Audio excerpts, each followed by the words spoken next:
From Washington, this is VOA News.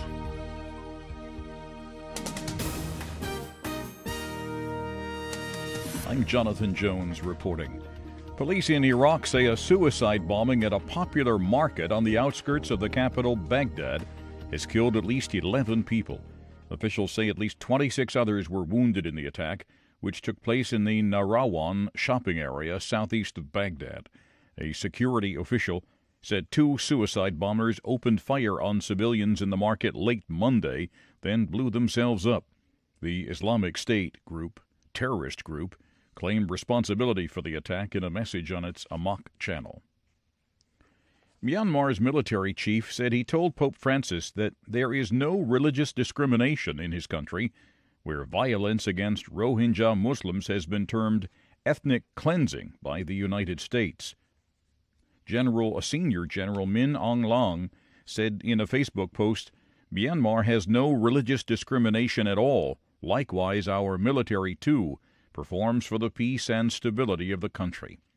Pope Francis met with Myanmar's military chief Monday as he began his trip to the Southeast Asian country to discuss violence in Rakhine State, which has caused over 620,000 Rohingya Muslims to flee into neighboring Bangladesh.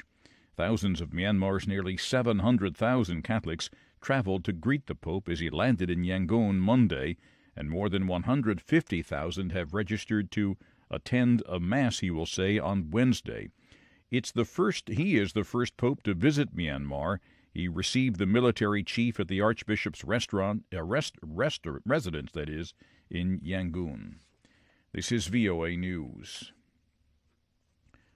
Zimbabwean security forces say order has been restored and they will be returning to the streets.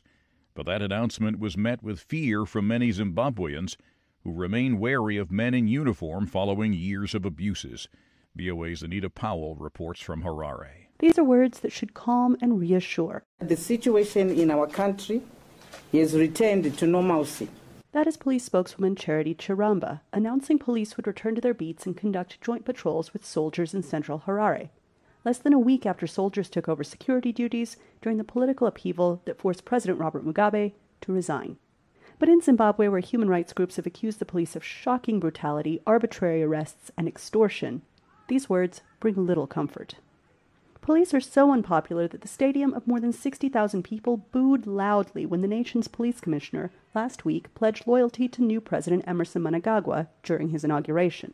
Anita Powell, VOA News, Harare. Turkish officials say they're watching to see whether the United States will honor a promise, which they claim was made by President Trump to Turkey's president last week, to cut off the supply of arms to Kurdish militias that played a key role in defeating Islamic State militants in Syria.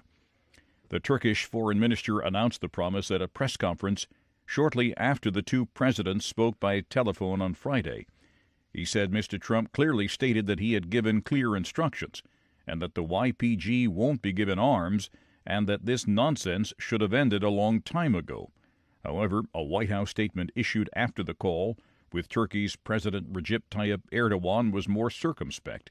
It said Trump also informed President Erdogan of pending adjustments to the military support provided to our partners on the ground in Syria now that the Battle of Raqqa is complete and we are progressing into a stabilization phase to ensure that ISIS cannot return. In the United States, it's still Cyber Monday, a day when holiday shoppers could set a new spending record for online purchases from work, home, or anywhere with their cell phones. With rising wages in the U.S., low unemployment, and strong consumer confidence, research firm Adobe Analytics predicts shoppers could spend $6.6 billion on Monday. That is a more than 16% increase over last year's record-setting total. There's more on these and other late-breaking and developing stories from around the world, around the clock, at voanews.com and on the VOA News mobile app. I'm Jonathan Jones reporting from the world headquarters of the Voice of America. That's the latest world news from VOA.